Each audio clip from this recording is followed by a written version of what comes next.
Hi, good morning, good afternoon. My name's Louis Amaral, and I'm going to go over my assignment here. So this is going to be like our peer reflection, where we're going to sit down. We're going to discuss a project that we did while we are in this class, or a project that we plan on doing, kind of as a way to teach our peers as well as discuss what our projects are. So briefly, I haven't completed any projects since I started this program. So I'd like to discuss a future project that I hope to accomplish. Now, something I've always been interested in doing is opening or looking at the financing and operations behind a halfway house.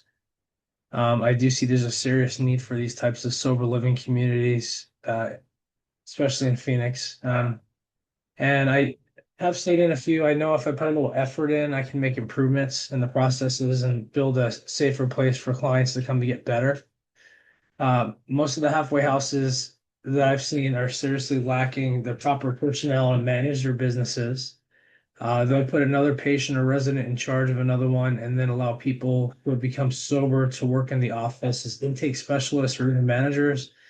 I'm sorry, I see so many problems with this, and I've always wanted to take the opportunity to take a shot at it and see if I can get it right. Now, with this type of project, I do plan on funding it through private investors and government grants.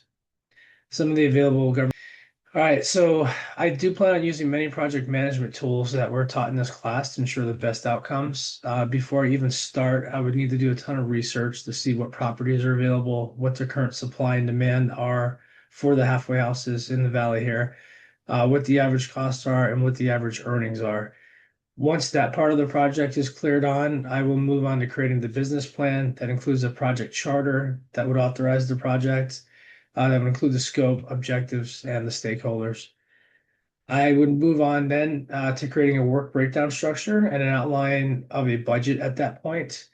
Risk register would need to be completed, and contingency plans and costs associated with those plans would need to be estimated. And then I would look at creating a communication plan, and then a schedule to go ahead and get everything started.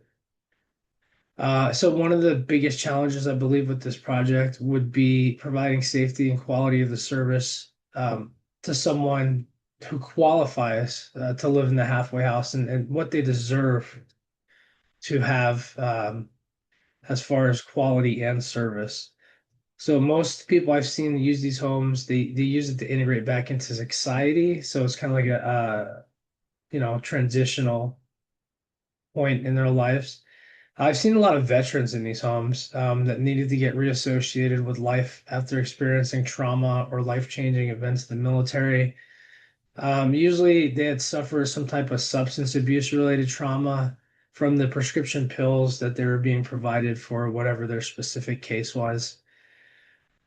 I would ensure that the staff are trained and certified to handle the physical and psychological issues that the residents could be experiencing.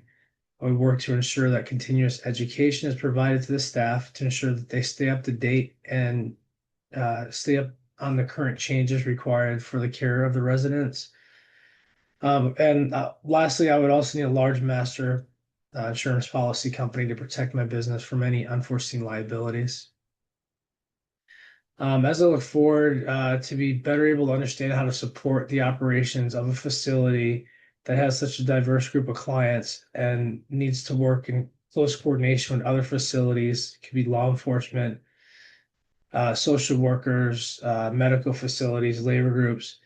I'd like to learn more about that to share these lessons, promote, either uh, the whole industry or just make baby steps towards progress in this field and making places a lot more livable so people can heal better and faster. But learning to understand the interconnectedness of all the systems involved in the operations of a halfway house and how their funding works, and being able to identify opportunities that can be exploited for profits are definitely shared lessons that I do expect to pass on.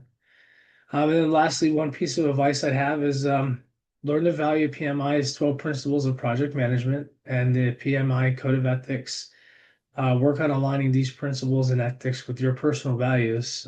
This will help you to build and maintain trust with your project stakeholders, who at the end of the day are the resources that no project can be successful without. Thank you very much for your time today. Have a great day.